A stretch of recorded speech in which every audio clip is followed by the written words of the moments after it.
One thing that every military member should be taking advantage of is called your thrift savings plan. Basically, this is just your retirement plan, but in the military. It's honestly just the military's version of a 401k in the civilian world. But with your TSP, you have the option of choosing between a Roth or your traditional. Basically, the idea behind your traditional is you're taking before tax dollars and putting it into your TSP, which results in when you retire and take the money out, you will be taxed on it. On the other hand, you got your Roth, which is the exact opposite. These are after tax dollars that go into your TSP. When you start taking the money out, you are not taxed on it, meaning that is all yours that you invested and made. My personal opinion, I do think you should be putting your money into the Roth. Especially if you think by the time that you retire and start taking the money out that you are going to be in a higher tax bracket. Inside of your TSP, you got 6 different kind of funds that you can invest in. So starting out, you got your low risk funds that are guaranteed to make you money. These are your G funds being the safest.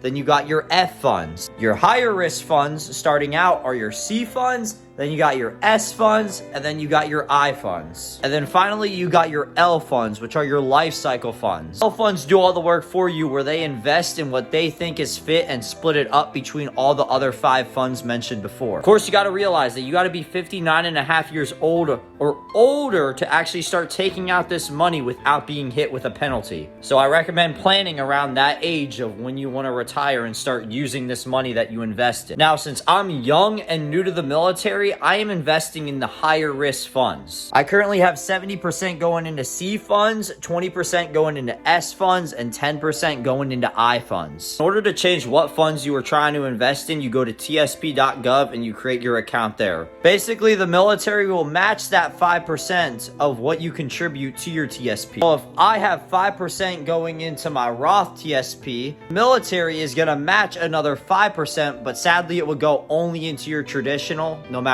what. But just a heads up, you have to be vested into the military for at least 2 years in order for them to start matching the full 5%. So once you hit your 2-mark year in the military, if you have 5% going into your Roth TSP, let's say, you will always have that 1% contribution that automatically goes into it, even starting out at day 1 that you started investing. But the military will start matching the other 4% of that 5 on top of it when you hit that 2-year mark. This is something that everybody in the military should be taking advantage of, because if any of you ever heard of a compound interest, that should pretty sum up on why you should be doing this. If you want me to explain this a little bit more in depth, let me know down below in the comments.